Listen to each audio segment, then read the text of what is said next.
बिस्मिल्लाहिर रहमानिर रहीम।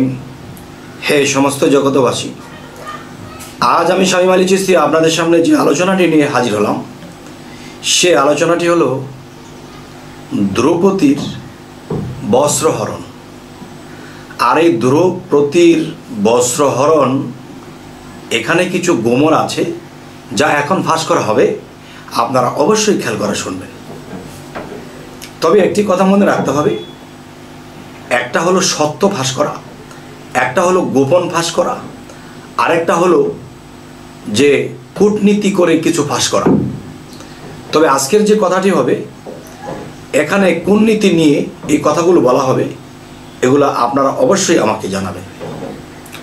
আজকের যে কথাটি সেটি হলো যে দ্রৌপদীর বস্ত্রহরণ। এরপরে আমরা অলিয়াদের কাছে চলে যাব যে দুটি জিনিস আমরা মিলাবো। তবে এখন যে বিষয়টি সেই বিষয়টি হলো, দেখুন যে দ্রৌপদী কিন্তু এক হিসেবে পঞ্চপাণ্ডবের স্ত্রী হলেও সে কিন্তু শ্রীকৃষ্ণও তাকে সখা বলেছিলেন, সখা বলে ডেকেছেন। আচ্ছা, তাহলে সখা কি? যেমন বন্ধু বান্ধব, বান্ধবী, এরকম বিষয়। যাই হোক, আজকের কথা হলো যে দ্রৌপদীর সাথে তার বন্ধুত্ব ছিল, সখা সখী তাদের মধ্যে একটা ভাব ছিল, কিন্তু এই দ্রৌপদীর যখন বস্ত্র হরণ হয়ে যাচ্ছে, তার কাপড়গুলো টেনে টেনে খুলছে, তখন কিন্তু শ্রীকৃষ্ণ সাথেই বসা, কিন্তু তাকে বস্ত্র হরণ থেকে আটকাচ্ছেন না। বস্ত্র হরণ থেকে কেন আটকাচ্ছেন না, এর কারণ কি? আপনি যদি দেখেন প্রতিবেশী একটা মানুষ, তার সাথে বেশি একটা ভালো সম্পর্ক নেই, তারপরও সে যদি কোনো বিপদে পড়ে, আপনি গিয়ে বলবেন যে ভাই আপনাকে কি সমস্যা হয়েছে, আপনাকে জিজ্ঞাসা করি, বা আপনাকে এখান থেকে কিভাবে উদ্ধার করা যায়। আর শ্রীকৃষ্ণের সাথে তার কি ছিল, যে সখা সখীর একটা সম্পর্ক ছিল। কিন্তু দ্রৌপদীর যখন কাপড় টেনে টেনে হরণ করছে, খুলে ফেলছে, এই দৃশ্য দেখে শ্রীকৃষ্ণ বসে আছে, তাকে রক্ষা করার কোনো কিছুই করছে না। এবং শ্রীকৃষ্ণ পরমেশ্বর, পরমেশ্বর যাকে বলে তার উপরে কোনো স্তর নেই। তাহলে এমন একটা ব্যক্তি তার সামনে বিপদগ্রস্ত হয়ে এমন একটা অবস্থানে আছে, তাকে রক্ষা করছেন না। তাকে রক্ষা করছেন না কেন, এর কারণ কি? তখন শ্রীকৃষ্ণের পাশে যিনি ছিল তিনি বলতেছে, পঞ্চ পাণ্ডবের স্ত্রী আজকে অসহায়, তার বস্ত্র হরণ করছে। হে কৃষ্ণ, আপনি কি তার জন্য কিছু করছেন না? তাকে কি আপনি রক্ষা করবেন না? তখন শ্রীকৃষ্ণ বলল, সে তো আমাকে স্মরণ করেনি। আমি যে এখানে আছি, আমি দূরে থাকলেও তো কাছে, কিন্তু সে তো আমাকে স্মরণ করেনি যে হে শ্রীকৃষ্ণ আমাকে রক্ষা করুন, আমার বস্ত্র হরণ করে নিচ্ছে। তো দ্রৌপদী বস্ত্র হরণ অবস্থায় ছিল, কিন্তু এমন একটা পর্যায়ে দ্রৌপদীও স্মরণ করছে না যে হে শ্রীকৃষ্ণ আমাকে রক্ষা করুন, আমার বস্ত্র হরণ আপনি আটকান।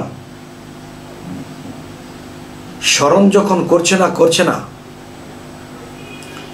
এরপরে কি হলো, যে বস্ত্র হরণের প্রায় শেষ পর্যায়ে চলে এসেছে। বস্ত্র হরণের যখন শেষ পর্যায়ে চলে এসেছে,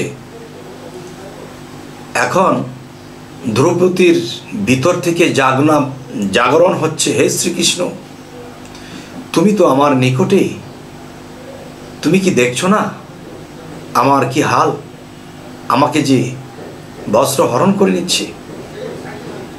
তখন কৃষ্ণের ভিতরে যখন সেই শব্দটা ধাক্কা খেয়েছে, তখন সে দেখতেছে যে তাকে যে আমি বস্ত্র হরণ থেকে আটকাবো, সে কি কখনো আমাকে বস্ত্র দান করেছে? সে কি আমাকে কখনো বস্ত্র দান করেছে?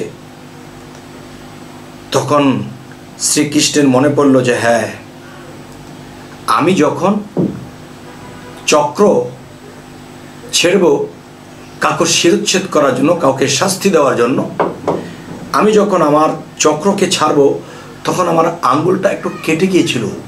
তখন এই ধ্রুপদী তার এত দামি কাপড়টা ছিঁড়ে সে আমার আঙ্গুলটাকে, তাই একটি কথা মুসলমানের মধ্যেও বলে থাকে, কেউ যদি 1 পয়সা দান করে তাকে 70 পয়সা দান করা হয়। কেউ যদি 70 পয়সা দান করে তাকে 70,000 পয়সা দেওয়া হয়। এটা কিন্তু মুসলমানের হাদিসে বলে। কিন্তু দেখেন, যখন বস্ত্র হরণ করার জন্য যখন তার বস্ত্র টানতেছে, তখন বস্ত্র শুধু বের হচ্ছে, শেষ হচ্ছে না। কারণ ওই যে শ্রীকৃষ্ণের হাতের মধ্যে এই দ্রৌপদী তার সখী তাকে তার নতুন কাপড়টাকে ছিঁড়ে এখানে লাগিয়ে দিয়েছিল। তখন শ্রীকৃষ্ণ সেখানে বসে বসে এই কাপড় ছাড়তেছে, আর ওইখান দিয়ে কাপড় হরণ করতেছে, আর এখান দিয়ে এই যে হাত কেটেছিল এখান দিয়ে কাপড় সেই দ্রৌপদীর গায়ে প্যাচ হচ্ছে, আরেক প্যাচ বের করছে। কারণ এটা তো 70,000 গুণ হয়ে গেছে। এখন এখান থেকে যাচ্ছে, দ্রৌপদীর প্যাচ খাচ্ছে, আরেক প্যাচ বের করছে, কিন্তু তার ইজ্জত রক্ষা হচ্ছে। শেষ পর্যন্ত কি হলো, দ্রৌপদীর কাপড় টানতে টানতে তারা হাত ফিল করেছে, ক্লান্ত হয়ে দাবাস করে পড়েছে। শেষে এই বস্ত্র হরণ আর হলো না। তবে এখন আমি যে কথাটি আপনাদেরকে বলতে চাই, আমরা কিন্তু আল্লাহর কাছে অনেক কিছু চাই। আল্লাহর কাছে যে অনেক কিছু চাই, আল্লাহকে কি দিয়েছি যে আমরা শুধু চেয়ে নেব? আল্লাহকে কিছু দিয়েছি? আরে বাবা, জমিনকে যদি একটা বীজ দান করি, একটা পেঁপে গাছ, একটা পেঁপের বিচি বুনেছি, এই পেঁপে গাছটি বড় হয়েছে, বড় হওয়ার পরে শত শত পেঁপে ধরেছে, তাহলে তাকে কিছু দিতে তো হবে। আল্লাহ নামের বীজ, ঈশ্বর নামের বীজ যদি আমার মধ্যে আমি রোপণ করতে পারি, তবেই না গাছ হবে এবং গাছে সেই ফল হবে, সকলে মিলে খাবে। আচ্ছা, তো এখন যে কথাটি বলতেছি, তাহলে ভগবান শ্রীকৃষ্ণ বোঝা গেল যে তিনি কোনো কিছুর বিনিময়ে তাকে রক্ষা করেছে, আর মনে হয়তো রক্ষা করতো না। এই সম্পর্কে আপনারা কি বলেন? হন আপনি হিন্দু, হন আপনি মুসলমান, অবশ্যই দিবেন আমার এই কথাটুকুর সমাধান। আচ্ছা, এবার আসব আমাদের মুসলমান শাস্ত্রে যদি আসি, তাহলে খাজা মঈনুদ্দিন চিশতি তিনি যখন দেখেছে আমার পীর, আমার মুর্শিদ খাজা ওসমান হারুনির কাছে একজন মহিলা গিয়ে সন্তান পাইল না, তাকে আল্লাহ জানিয়ে দিয়েছে মহিলার কোনো সন্তান নেই, মহিলাটি ফেরত যাচ্ছে। তখন খাজা মঈনুদ্দিন চিশতি বললে, মাগো তুমি হাসতে হাসতে গেলে, এখন বেদার মুখ নিয়ে বের হচ্ছ। তখন বলে, দেখেন আমার 12 বছর বিবাহ হয়েছে, এই বছরে যদি আমার সন্তান না হয় তাহলে আমার স্বামী আমাকে তালাক দিয়ে দিবে। এই জন্য খাজা ওসমান হারুনির কাছে গিয়েছিলাম, বাবা আপনার সাথে আল্লাহর সম্পর্ক আছে, অবশ্যই আপনি আমার একটা সন্তানের ব্যবস্থা করবেন। তখন খাজা ওসমান হারুনি বলল, মাগো তোমার কোনো সন্তান নেই, আল্লাহ আমাকে জানিয়েছে। সে যখন কাঁদতে কাঁদতে বের হচ্ছে, তখন কিন্তু খাজা মঈনুদ্দিন চিশতির সাথে সেই মঈনুদ্দিন চিশতি বলতেছে, মাগো আপনার চোখে পানি, বাবা এই অবস্থা। তখন বলল, একটু দাঁড়াও। সে যখন সেজদা দিল, হে আল্লাহ, এই মা জাতি অনেক আশা নিয়ে এসেছে, তাকে একটা সন্তান দাও। হ্যাঁ মঈনুদ্দিন, তার কোনো সন্তান নেই। আল্লাহ আপনার তো কোনো কিছুর অভাব নেই। আমার তো কোনো কিছুর অভাব নেই, কিন্তু এই মহিলার তো সন্তান নেই। তাহলে আল্লাহ আমার কোনো অরুজাত সন্তান আছে? হ্যাঁ আছে। তাহলে আমার থেকে একটা সন্তান দিয়ে হলেও আমার গুরুর ইজ্জত রক্ষা হোক। আমার গুরুর কাছে এসে খালি হাতে কেন যাবে? আমার থেকে দিয়ে হলেও তুমি ইজ্জত রক্ষা করো আমার গুরুর। তখন আল্লাহ বললেন যে হ্যাঁ আমি কবুল করলাম, হে মঈনুদ্দিন, আমি তোমার ভাগের থেকে আমি তাকে একটা সন্তান দান করলাম। তাহলে আর বাড়বো না। কি হয়েছিল? আজকের কথা এটাই যে আল্লাহর কাছে অভাব নেই, কিন্তু আল্লাহ বলতেছে মহিলার সন্তান নেই। তাহলে মহিলার নেই দেখেই তো আল্লাহর কাছে এসেছে। এখন আল্লাহ বলতেছে মহিলার কোনো সন্তান নেই, আমার তো কোনো কিছুর অভাব নেই। তা এখন বিষয় হলো, এইদিকে শ্রীকৃষ্ণ দেখতেছে সে কি কখনো উপকার করেছিল, আমাকে কখনো বস্ত্র দান করেছিল, তার বস্ত্র খুলে নিয়ে যাচ্ছে, তার বস্ত্র আবার পুরোপুরি করে দিতে হবে, তার বস্ত্র যে আমি দেব, সে কি আমাকে কখনো বস্ত্র দান করেছিল? তখন বোঝা গেল তাকে হাত কেটে যাওয়ার পরে তাকে অতটুকু বস্ত্র দিয়েছিল, আর অতটুকুই 70 বা 70,000 গুণ হয়ে পেশ হচ্ছে। আর এরকমভাবে দ্রৌপদীকে শ্রীকৃষ্ণ রক্ষা করলেন। তবে রক্ষা যে করেছেন এমনিতেই করেননি, কিন্তু তিনি কিছু বিনিময় পেয়েছিল, আর এই বিনিময় পেয়ে তাকে রক্ষা করা হলো।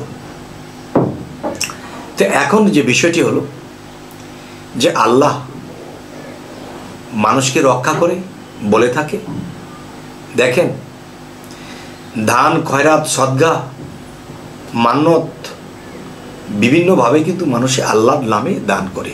আর এই দান করা জিনিসটা কিন্তু বহু বড় জিনিস। এই দান করার কথা আল্লাহ কিন্তু বলেছে, যদি দান করেন তাহলে আপনার মান রক্ষা হবে। আচ্ছা, যদি আল্লাহর কাছ থেকে কিছু পেতে চান তাহলে আল্লাহকে কিছু দিতে হবে। আমি খালি হাত দিয়েছি, আমিও খালি হাতই পাবো। যদি ভরা হাত দিই তো ভরা পাবো। ভালোবাসা দিলে ভালোবাসা পাবো, ধন দিলে ধন পাবো, মন দিলে মন পাবো, একটার বিনিময়ে একটা। তাহলে আজকের প্রমাণ খাজা মঈনুদ্দিন চিশতিও করলেন, এবং আজকের প্রমাণ দ্রৌপদীর সাথে শ্রীকৃষ্ণ এই প্রমাণ করে দেখালেন। তবে আজকের আলোচনাটি আপনাদেরকে কি বোঝানো হলো, কি বুঝলেন, অবশ্যই আমাকে জানাবেন, এবং আমাদের চ্যানেলটিকে অবশ্যই সাবস্ক্রাইব করে নেবেন, পরবর্তীতে যেন ভালো আলোচনা এনে দিতে পারি। তো সকলেই ভালো থাকবেন। আল্লাহ হাফিজ।